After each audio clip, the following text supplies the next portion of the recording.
d'État a échangé avec Ségolène Royal, la ministre française de l'Environnement, de l'Énergie et de la Mer, chargée des relations internationales sur le climat. Sur la table, la réalisation du projet de transition de l'Afrique vers les énergies renouvelables à 2 mois de la signature de l'accord de Paris à New York.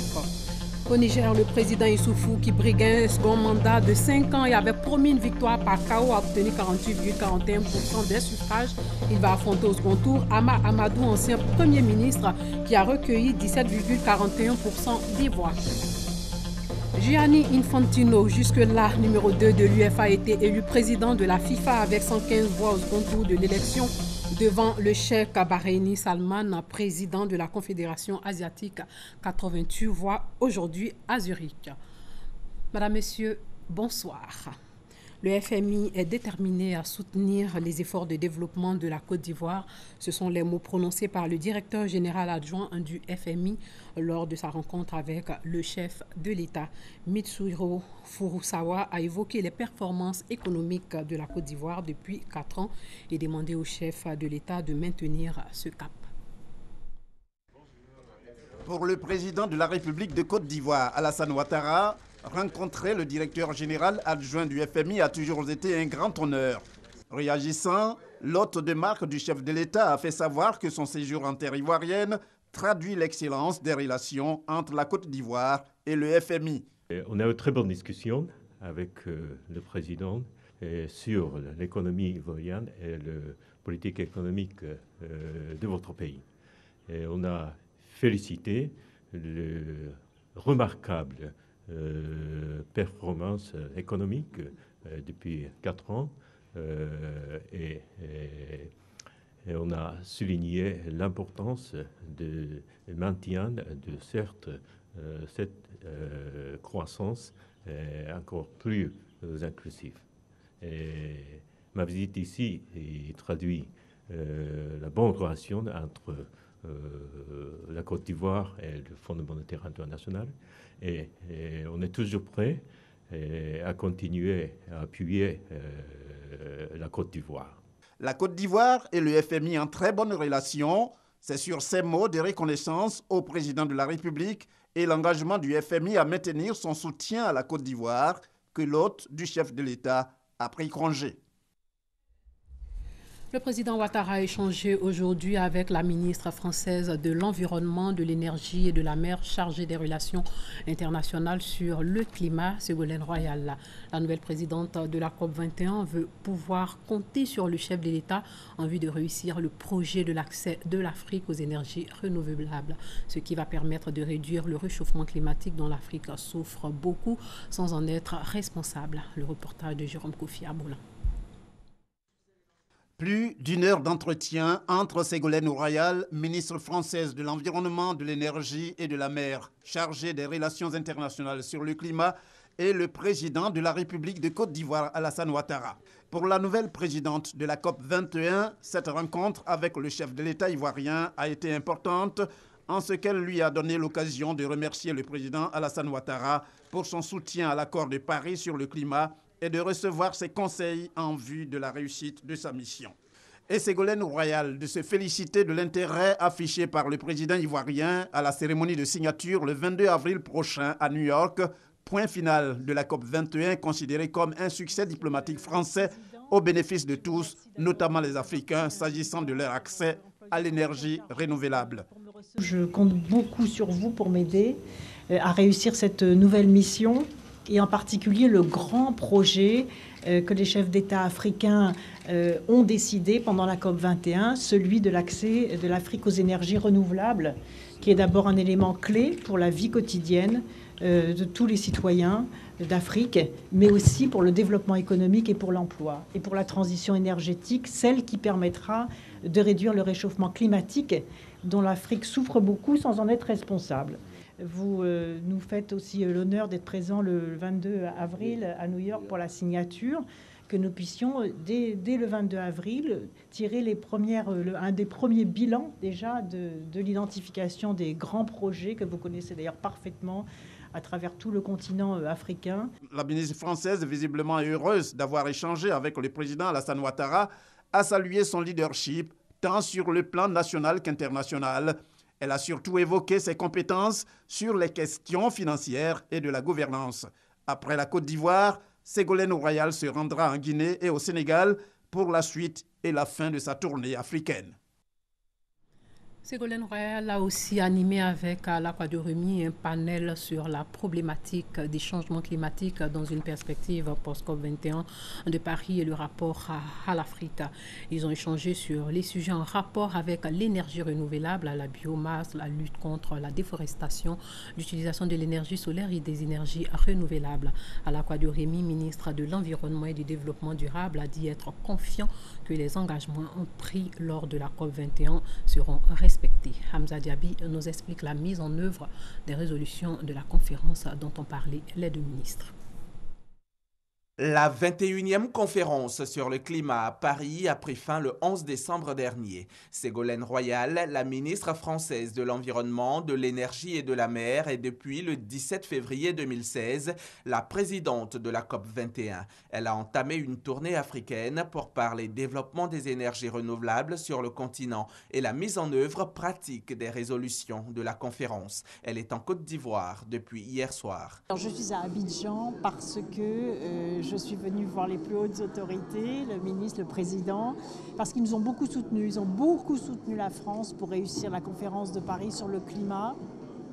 Et maintenant, j'ai besoin encore de la Côte d'Ivoire et des pays africains pour qu'ils m'aident à réussir la présidence de la COP21 et notamment à traduire de façon concrète les engagements qui ont été pris à Paris et notamment l'initiative sur les énergies renouvelables. Ségolène Royal et Rémi Alaquadio ont échangé sur tous les projets d'énergie renouvelable, les projets du ministre ivoirien sur la biomasse, la lutte contre la déforestation, l'utilisation de l'énergie solaire, l'efficacité énergétique, la reconquête de la nature en ville, sans oublier le financement promis aux pays africains à l'issue de la COP21. Je rencontre demain la Banque africaine de développement, la Banque mondiale. Il y a aussi les coopérations bilatérales, parce que la France, par l'Agence française de développement, apporte des moyens importants. Et il faut que ces moyens soient apportés là où les pays ont choisi les projets. Et moi, je constate qu'en Côte d'Ivoire, vraiment, il y a des projets extraordinaires qui correspondent parfaitement à l'accord de Paris sur le climat. Et je voudrais de toutes mes forces aider au financement des projets, à la réalisation de ces projets, à l'arrivée des entreprises, pour que les emplois soient créés ici et qu'en même temps, on lutte contre le réchauffement climatique. Le ministre de l'Environnement et du Développement durable salue la démarche de la ministre française. Tout ce qui a été mis dans les accords de Paris, en termes de financement, en termes de renforcement des capacités, en termes de transfert de technologie, tout cela sera respecté. Et je crois que la visite de Madame la Présidente de la COP vient confirmer cette excellente expression que nous avons eue au niveau de la COP21 à Paris. Développement durable et émergence de l'Afrique. Cette œuvre, coécrite par Rémi Alaquadio, Babacar Cissé et Luc Joël Grégoire, a été remise à la ministre Ségolène Royal. Elle ne pouvait venir en Côte d'Ivoire sans visiter le parc national du Banco. En tout cas, la ministre française de l'écologie est allée dans cette forêt qui possède plusieurs espèces de bois rares. Ce parc situé à Abidjan s'étend sur plus de 3000 hectares. Une étape qui va permettre de faire avancer les projets d'accès aux énergies renouvelables en Afrique et mobiliser sur l'accord de Paris. Sachez que le Premier ministre Daniel Kablan-Duncan a procédé aujourd'hui à une série d'inaugurations d'infrastructures routières dans la commune de Cocody. Il s'est d'abord agi de la bretelle sur le Latry, de la bretelle au niveau du lycée technique, ensuite la voirie de Saint-Viateur au rond-point de Saint-Viateur et pour finir les voies d'accès à l'hôpital d'Angré, incluant le nouveau pont sur l'esplanade du pont côté Saint-Viateur. En inaugurant toutes ces infrastructures et en les mettant à la disposition de la population, le Premier ministre Daniel Kablan-Duncan a réaffirmé la volonté du président de la République à travailler à tout ce qui touche au confort de ses concitoyens. L'économie ivoirienne se porte bien, on ne l'a que trop dit. Et le ministère du Plan et du Développement a prévu des actions de lobbying en ce qui concerne la stratégie de mobilisation des ressources financières en vue de la mise en œuvre effective du Plan national de développement en 2016-2020. Et pour atteindre les objectifs fixés par l'État, Niale Kaba a échangé avec Adesina Kioumi, le président de la BAD. Ils ont parlé des conditions de participation de l'institution au prochain groupe consultatif qui aura lieu en mai au siège de la Banque mondiale à Paris. La coopération entre la Banque africaine de développement et la Côte d'Ivoire est en bonne voie dans le cadre de la mise en œuvre du Plan national de développement 2016-2020. La BAD a en effet réitéré ce jeudi son soutien au gouvernement ivoirien pour mobiliser les 30 000 milliards de francs CFA nécessaires à la réalisation du PND. Il y aura les séances de travail entre la Banque africaine de développement et les différents ministres qui sont concernés. Il y aura aussi beaucoup de discussions sur la façon que la BAD pour aider la Côte d'Ivoire de rechercher des financements nécessaires pour faire l'investissement concernant la stratégie qui ont été données par M. le Président pour les 5 prochaines années. Ces dernières années, la coopération s'est intensifiée. Dans quelques mois, nous allons partir présenter le PND 2016-2020 aux partenaires. Et bien entendu, la Banque africaine est notre premier partenaire, c'est la Banque des Africains. Le plan national de développement 2016-2020 représente la stratégie de relance du développement économique du pays. Les investissements, faut-il le rappeler, seront financés à hauteur de 62,4% par le secteur privé contre 37,6% par le public. Un plan national d'évaluation sera adopté lors d'un atelier organisé par la Commission nationale du mécanisme africain d'évaluation par les pairs. La rencontre a démarré hier et va s'achever demain. Les parties prenantes seront aussi formées lors de cet atelier. Cela s'inscrit dans le cadre de l'élaboration des méthodes de bonne gouvernance initiées par le gouvernement. Le reportage de Michel Mambo. 18 mois, c'est le temps imparti à la Côte d'Ivoire pour sa première auto-évaluation en matière de bonne gouvernance. Pour respecter ce délai, la Commission nationale du mécanisme africain d'évaluation par les pairs, la CNMAEP, démarre effectivement ses activités par un atelier technique. Je voudrais donc inviter tous les acteurs impliqués dans ce processus à accélérer la mise en œuvre des activités susceptibles à contribuer de manière efficace et rapide à notre rapport d'auto-évaluation dans ce bref délai. Il s'agira pour la Commission de former les parties prenantes, à savoir l'État, le secteur privé, la société civile et les partis politiques, au processus d'auto-évaluation. Les participants auront ensuite à l'adapter aux réalités ivoiriennes. Le séminaire de janvier dernier a recommandé que, dans la mise en œuvre du MAEP en Côte d'Ivoire, la Commission nationale MAEP de Côte d'Ivoire veille notamment à élaborer un questionnaire adapté et accessible aux différentes couches de la société ivoirienne. Le Burkina Faso, le Sénégal et le Bénin, 3 pays qui ont déjà été évalués, sont venus partager leur expérience. Rappelons que la Côte d'Ivoire est le 35e État partie du MAEP continental, ce depuis janvier 2015. La Côte d'Ivoire au rendez-vous du donner et du recevoir pour nourrir le monde. C'est au Salon de l'Agriculture 2016 à Paris, à partir de demain jusqu'au 6 mars. Le premier agriculteur ivoirien va mettre en vitrine le potentiel de la Côte d'Ivoire en matière de production alimentaire et 700 000 visiteurs sont attendus pour fouler les allées de cette ferme géante. Noël Nyanyou. 2 milliards d'individus seraient atteints de malnutrition en 2015. 6 millions en meurent chaque année selon la FAO, Organisation des Nations Unies pour l'alimentation et l'agriculture. Voilà qui explique certainement la forte concentration des réflexions mondiales sur la problématique de la sécurité alimentaire. En 2015, tenez, dès février 2015, le Salon de l'agriculture de Paris ouvre le bal avec comme thème l'agriculture en mouvement pour nourrir la planète. 3 mois après, en mai, l'exposition universelle de Milan lui emboîte le pas. Nourrir la planète, énergie pour la vie, avec une illustration à la dimension des préoccupations.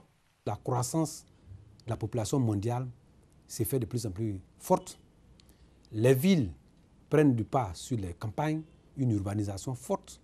Il faut donc s'assurer que les productions à la base soient suffisantes pour nourrir et ceux qui sont en ville et ceux qui sont dans la campagne et préserver les ressources naturelles pour les générations futures. Dès ce samedi 27 février à Paris, à la 52e édition du Salon international de l'agriculture, SIA 2016, encore la question de la sécurité alimentaire. Agriculture, alimentation citoyenne. Tout ce qui se fait comme agriculture doit être au service du citoyen. Vous devez faire en sorte aussi que cette agriculture soit durable. La qualité en termes d'alimentation, mais aussi la préservation des ressources naturelles. La Côte d'Ivoire, pays à vocation agricole, locomotive sous-régionale en la matière, sera à ce rendez-vous, cette fois pour labourer 3 champs. Mobiliser d'abord le monde agricole africain sur la tenue de la conférence régionale, la FAO, Organisation des Nations Unies pour l'alimentation et l'agriculture, pour lutter contre l'insécurité alimentaire et nutritionnelle du 2 au 8 avril. Ensuite, faire la promotion concomitamment du CIETA, Salon international des équipements et des technologies de transformation de l'ANACAD, et du SARA, Salon de l'agriculture et des ressources animales d'Abidjan. 2 rendez-vous programmés pour 2017. Des rencontres qui doivent désormais s'inscrire en bonne place dans l'agenda des décideurs du monde agricole africain, voire mondial. Ces dernières années, les relations entre la Côte d'Ivoire et la Turquie se sont intensifiées au plan diplomatique. Les 2 pays ont ouvert des ambassades dans leurs capitales respectives. Au plan économique, les échanges globaux ont doublé pour atteindre plus de 200 milliards de francs CFA en l'espace de 3 ans. L'une de nos équipes de reportage s'est intéressée à ces opérateurs économiques ivoiriens qui choisissent la Turquie pour faire affaire. Dans sa boutique, Mariam Bamba n'hésite pas à présenter les produits en vogue du moment à ses clientes. Des prêt-à-porter féminins importés de la Turquie. Ça vient de la Turquie, hein? Ah ouais, c'est la Turquie, tu vois, ils font la qualité, hein? Le Made in Turkey a actuellement le vent en poupe. Mariam Bamba se rend donc régulièrement dans ce pays pour satisfaire la demande de plus en plus forte. D'autres commerçantes font de même. Il y a une demande parce que la qualité y est, quoi. C'est pourquoi cette fois-ci j'ai décidé d'aller en Turquie. La Turquie est désormais une destination de choix pour les opérateurs économiques ivoiriens. Un exemple pour s'en convaincre, le partenariat qui lie depuis 2014 une entreprise de BTP ivoirienne à la turque Limak Group. Ce sont 2 volontés qui se sont rencontrées à un moment donné. Nous souhaitions un partenaire qui puisse accepter le transfert du know-how et eux, ils cherchaient un partenaire local sur lequel ils pouvaient s'appuyer pour s'implanter dans la sous-région. De cette coopération est attendue la construction de 3000 logements sociaux, comme ici à Songon, pour un coût de 150 milliards de francs CFA, mais aussi une cimenterie actuellement en construction à Tingué pour un investissement d'environ 100 milliards de francs CFA. Pour un début, nous parlons de à peu près 110 emplois directs et 500 emplois indirects, mais à la fin de l'investissement, nous serons à 500 emplois directs et près de 3000 emplois indirects. Les 2 parties comptent aller plus loin. Elles ont en projet la réalisation d'une centrale thermique à combustion charbon. Le projet, presque finalisé, sera présenté au gouvernement avant la fin de l'année 2016. La lutte contre la poliomyélite se poursuit en Côte d'Ivoire. Une journée de vaccination contre la poliomyélite va démarrer demain à Grand-Laou. La Côte d'Ivoire est pourtant certifiée libre de polio. Est-il toujours nécessaire de vacciner les enfants? Si oui, quel est donc l'intérêt de la certification? C'est ce que Kadi Fadiga Fofana nous explique dans cet élément. Novembre 2015, la Côte d'Ivoire obtient la certification pays libre de polio. Résultat encourageant, mais il faut poursuivre les campagnes de vaccination. Le pays qui arrive sur 3 années successives à ne plus avoir de cas de poliomyélite est déclaré pays libre de poliomyélite. Mais cela ne veut pas dire que l'Afrique est certifiée pour une éradication de la poliomyélite. Il s'agit d'amener tous les pays d'un continent à avoir de bons résultats qui permettent de certifier le continent libre de poliomyélite. Alors ce samedi 27 mars, top départ des journées nationales de vaccination contre la polio. Encore 2 gouttes pour garder la Côte d'Ivoire sans polio. Un slogan partagé par des parents. Même s'il n'y a plus de cas, le vaccin n'est pas mauvais. Donc on peut toujours continuer de vacciner les enfants. Les frontières ne sont pas fermées. Les gens peuvent quitter ailleurs pour venir. les maladies sont toujours là. Donc, il faut toujours lutter pour ça. 3 passages pour cette année 2016 et plus de 8 millions d'enfants de 0 à 59 mois sont concernés. Et l'enjeu est de taille. Il ne faudrait pas que nous fassions marche arrière. En résumé, des GNV de qualité avec des agents qui appliquent à 100% toutes les directives. L'attaque du poliovirus sauvage, une détermination du programme élargi de vaccination qui vise à lutter contre les cas de 0 dose de gouttes données aux enfants et les cas de refus des parents. Et concernant les refus, des villes comme Yiglo enregistrent 32%, Bondoukou 19,4% et Tanda 19,2%. La Fondation internationale Henri Konan Bédié pour la paix et le développement humain, dirigée par le journaliste Yao Noël, veut réussir le pari d'implanter ses idéaux de paix et de tolérance dans l'esprit de tous les citoyens. Pour ce faire, la Fondation a organisé hier un panel qui avait pour thème « Quelle justice ?» pour quelle réconciliation nationale. Ce thème a été développé pour montrer comment il est possible d'aboutir à la réconciliation par la justice. Le reportage de Sidonie Davila. La réconciliation n'exclut pas la justice.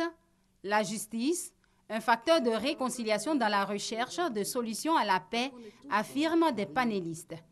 Invités par la Fondation internationale Henri Konan Bédié pour la paix et le développement humain, 3 panélistes ont chacun livré leur vision et leur perception du thème « Quelle justice pour quelle réconciliation ?»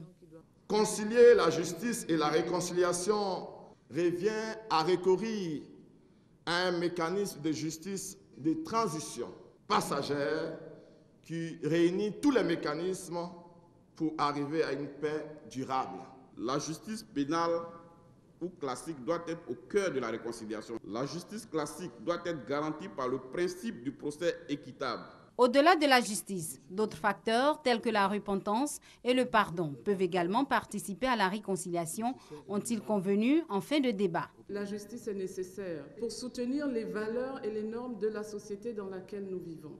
Et quand on parle de réconciliation, il y a un élément pardon qu'il faut pouvoir insérer. Ce panel est le deuxième du genre, organisé par la Fondation internationale Henri Konan Bédié pour la paix et le développement humain. Dirigée par le journaliste Yao Noël, la Fondation veut apporter sa contribution au développement humain à travers des actions portées vers le social. Le CIRES veut établir les conditions de durabilité des accords de paix en Afrique de l'Ouest, particulièrement en Côte d'Ivoire, au Libéria et en Sierra Leone. Ce projet, appuyé par le Centre de recherche pour le développement international du Canada, a permis d'aboutir à des résultats tangibles après analyse des cas de conflit dans les pays ciblés. Salimata Dia, Alexis Ouedraogo. La Côte d'Ivoire, le Libéria et la Sierra Leone, 3 cas de gestion de conflits et d'accords de paix étudiés par les chercheurs du CIRES. Pour eux, le non-respect des accords par les signataires ou encore l'influence des forces extérieures sont entre autres les facteurs liés à la rupture des accords de paix. C'est des accords qui ne prennent pas en compte l'ensemble des acteurs sociaux, politiques du pays en conflit. Généralement, ce sont les belligérants directs qu'on prend pour aller signer des accords qui ne prennent pas vraiment compte des aspirations de l'ensemble des populations. Pour le CIRES, un changement de pratique est nécessaire pour assurer la durabilité des accords de paix. Il faut impliquer toutes les couches de la population. Alors on a dit qu'il faut impliquer la société civile, mais il faut également impliquer les partis politiques, mais impliquer les chercheurs. Il faut s'assurer que les acquis de l'accord vont se maintenir. Mais pour ça, il faut faire tout le toilettage des textes, tout ce qui était à la base donc, du conflit. Pour le ministre de l'Enseignement supérieur et de la Recherche scientifique, les résultats de l'étude financée par le Centre de recherche et de développement international du Canada est à promouvoir pour consolider la paix.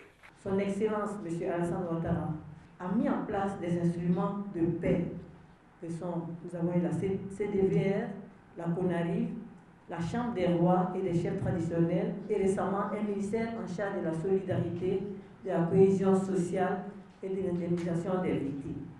Cette innovation majeure qui lie modernité et tradition traduit clairement sa volonté de recourir aux pratiques endogènes de gestion des conflits. Créé en 1971, le CIRES intervient dans le domaine de la recherche concernant les problèmes économiques et sociaux de la Côte d'Ivoire et des pays de la sous-région.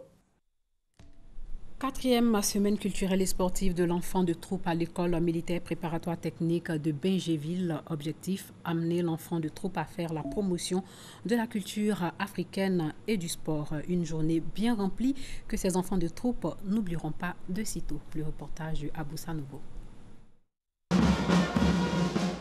Comme toute activité militaire, l'ouverture de la 45e semaine culturelle et sportive de l'enfant de troupe a débuté avec les honneurs militaires au général de division Sékou Touré, chef d'état-major général adjoint chargé des opérations par 2 sections de l'EMPT de Bingerville, aux ordres du lieutenant Antoine Milledge.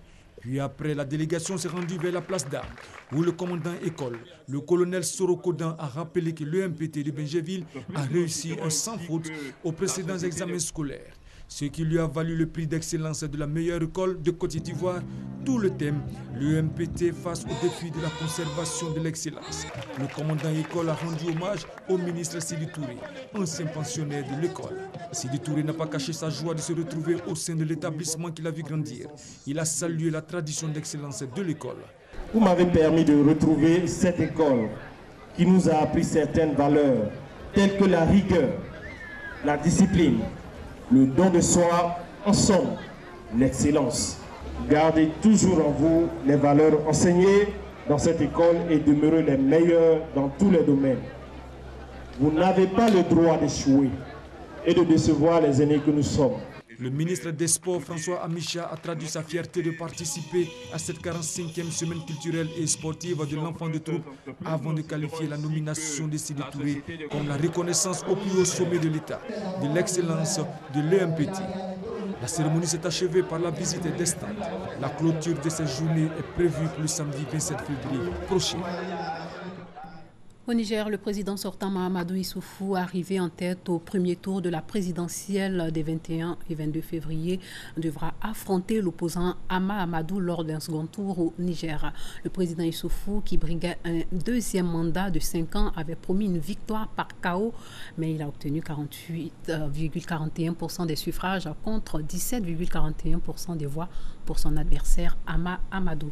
Un second tour aura donc lieu fin mars. Le récit de Sylvie Touré. Tout le monde s'accorde à dire que cette fois-ci va se dérouler quelque chose d'inédit au Niger, la victoire d'un candidat à l'élection présidentielle dès le premier tour. Quelque chose d'inédit s'est effectivement produit au Niger, mais ce n'est pas ce qu'avait prédit Mahamadou Issoufou. La victoire par KO n'a pas eu lieu.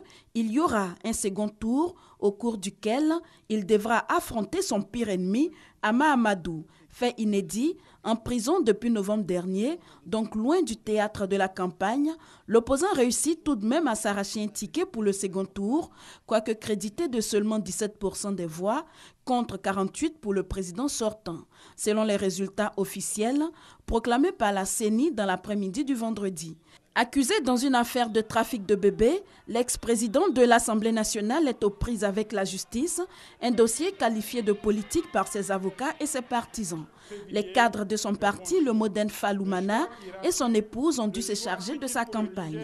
Le scrutin opposait 15 candidats et a été marqué par de fortes tensions, notamment le vote par témoignage, qui offrait la possibilité de voter sans carte d'identité, à condition d'être reconnu par 2 témoins. L'opposition y avait vu une tentative de passage en force de Mahamadou Issoufou. Ama Amadou sera-t-il libéré avant le second tour? C'est en tout cas ce qu'espèrent ses partisans, vu que toutes les autres personnes impliquées dans le dossier bénéficient de liberté provisoire. Une chose est sûre, le second tour fera bouger les lignes et une coalition d'opposants en sa faveur n'est pas à exclure. 5 chefs d'État et de gouvernement africains ont débuté hier à Bujumbura une visite de 2 jours pour tenter de convaincre le président burundais Pierre Nkurunziza et son opposition de relancer un dialogue de sortie de crise actuellement au point mort. Cette visite relève d'une offensive diplomatique plus globale pour tenter de trouver une issue pacifique à la crise au Burundi, 2 jours après la venue à Bujumbura du secrétaire général des Nations Unies, Ban Ki-moon, et quelques semaines après celle des représentants du Conseil de sécurité de l'ONU. Le Paris Saint-Germain a décidé de rétrograder pendant 3 semaines Serge Aurier en équipe réserve, celle-ci évoluant en championnat de France amateur, la 4e division nationale. Cette sanction va s'étendre du lundi 29 février au dimanche 20 mars inclus. L'international ivoirien du PSG était mis à pied depuis une semaine par son club pour ses dérapages sur le réseau social Periscope où il avait insulté son entraîneur Laurent Blanc dans la nuit du 13 au 14 février.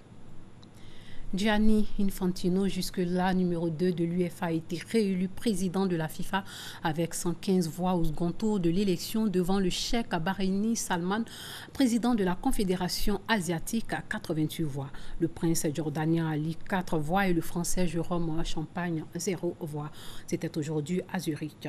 Ce juriste italo-suisse de 45 ans qui succède à Joseph Blatter, en place depuis 17 ans, est élu pour un mandat de 4 ans. Il aura pour mission de restaurer l'image et la crédibilité de la FIFA engluée dans la pire crise de son histoire sur fond de corruption à grande échelle. Fin de cette édition. Merci de l'avoir suivi. Portez-vous bien.